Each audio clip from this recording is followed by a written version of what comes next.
Good afternoon. Welcome to Teleislas News, the most relevant and important information of the day.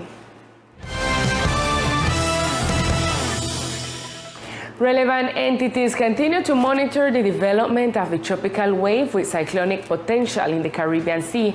The natural phenomenon already has a 90% of evolving in the next 5 days. According to the latest communique issued by IDEAM, an increase in cloudiness and precipitation is expected starting today, Thursday, especially in La Guajira, Sierra Nevada, Santa Marta, coastal cities, and the Gulf of Urabá, North and Andean region, as well as the center and north of the continental Caribbean region. The system of risk and disaster management is recommended to take the necessary measures before the increase of rains, thunderstorms, increase of wave height, and wind strength in the central and eastern Caribbean Sea. The National Hurricane Center estimates that this low-pressure system has a probability of 80% to evolve to a higher level in the next 48 hours. Likewise, there is a 90% probability that it will continue to evolve in the next 5 days.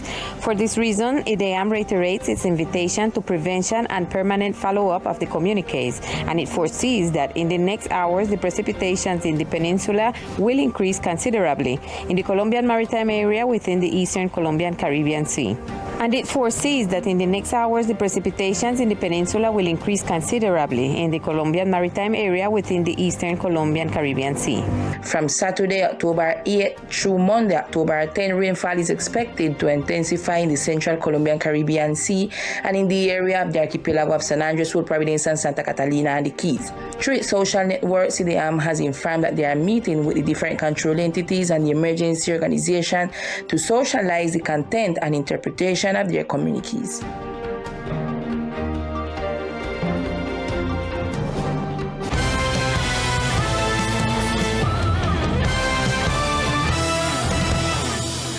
Yesterday in the afternoon, the departmental government submitted to the Departmental Assembly 2 bills, 039 and 040, to which the acting governor, Charles Livingston, and the president of the Assembly, Orly Rosso, made statements.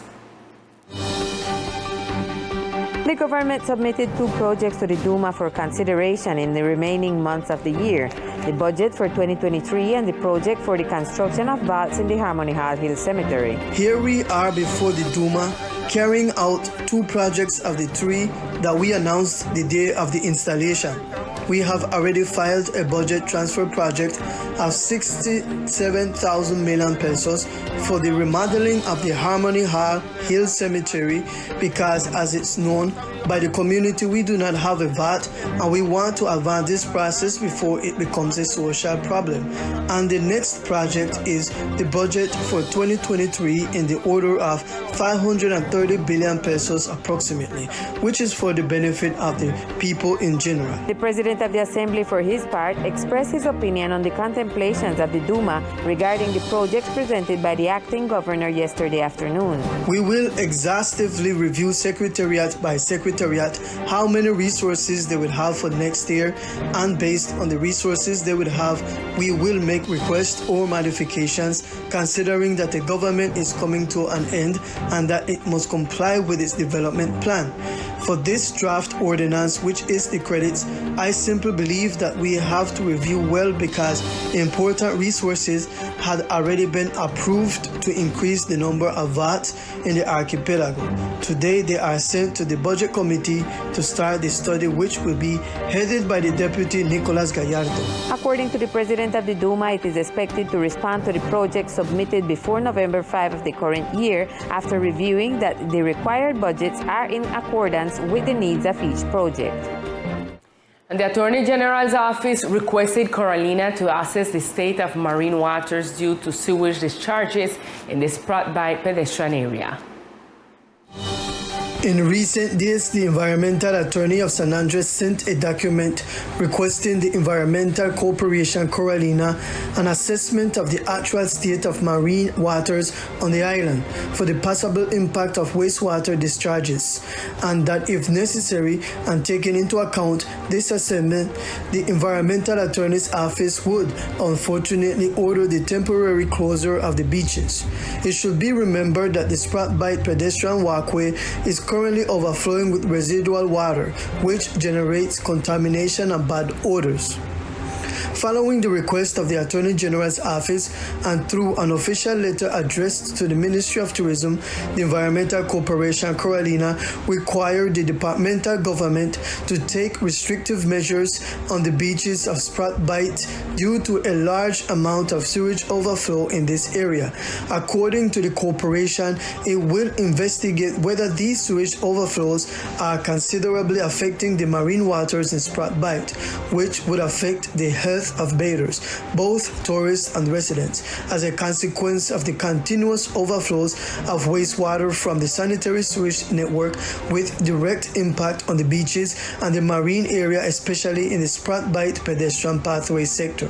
In that sense, the Carolina Environmental Authority requires the territorial entity to implement restrictive measures for the use, enjoyment, or benefit by bathers in the areas of direct influence of the discharge points from the storm sewage network located in the pedestrian pathway. In the official statement, the corporation affirms that they will carry out respective microbiological and physiochemical characterizations to determine the environmental and public impact, and once the results are available, they will inform the territorial entity. And in the last hours, a request was made by Congresswoman Elizabeth J. Pan to establish a meeting between representatives of Colombia and the Nicaraguan government in the archipelago. Through this letter, the House Representative for the Archipelago, Elizabeth J. Pang Diaz, requested the Board of Directors of the Second Commission of the Congress to extend an invitation to the Ambassador of Colombia in Nicaragua, León Freddy Muñoz, to manage the creation of a joint dialogue table between representatives of the Mosquitia Coast of Nicaragua and representatives of the Insular Caribbean region on behalf of Colombia, with the purpose of re-establishing the twinning links between both nations, which during the last years have maintained fractured diplomatic relations. On the other hand, the document indicates that the place defined for this meeting will be the island of Old Providence. This news agency will be attentive to the response of this request that would be provided by the Second Commission of the Chamber and the efforts of the national government to re-establish relations with the Central American country. And the Departmental Social State Enterprise is committed to improve the care service in the island of Old Providence, guaranteeing month after month the assistance of specialists to the municipality, as well as waiting for the new municipal hospital to be completed and equipped with permanent specialists within the facility.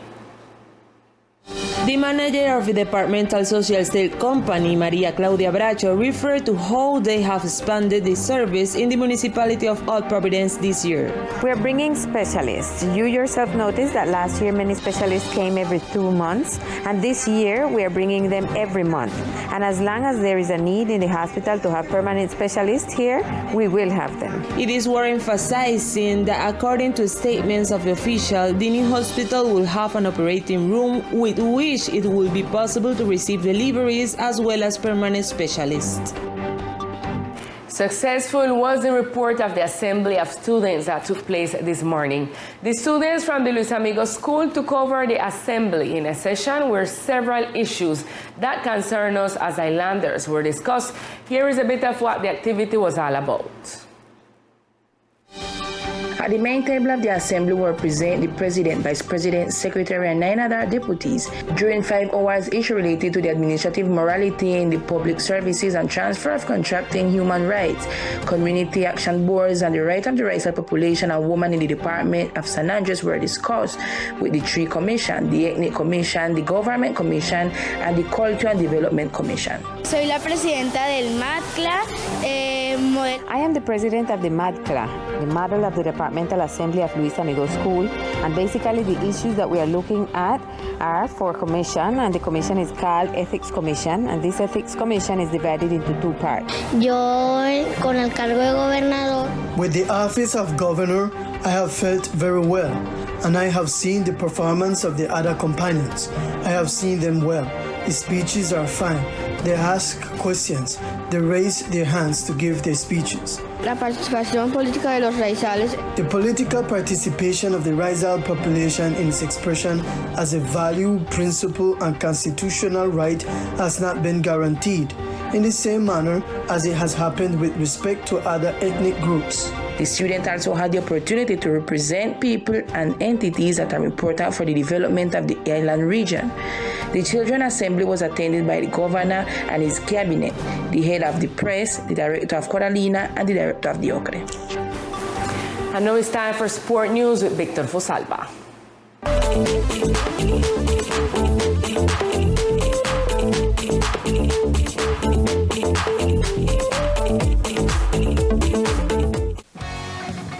Hello, here are the best sports of the island, and this time with a well-deserved recognition to the great Alvaro Livingston, a true icon of island football.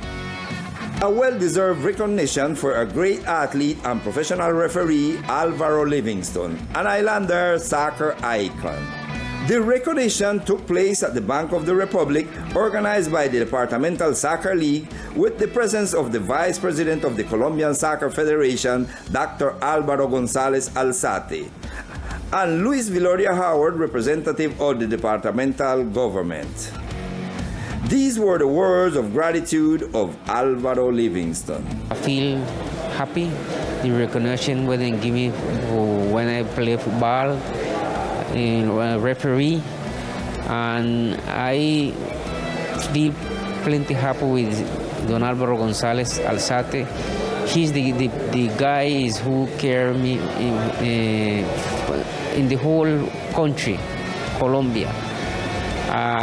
Really thank him plenty, because of him is who carry me, and I'm very happy to that. Yeah, I call the players, referee, dirigent, deportivo, technique. Everybody have to haul to one side. The football for San Andres really get more bigger, plenty more player, commode, referee, everything. Everybody have to haul to one side. The opinion of a football player, Kira Acosta.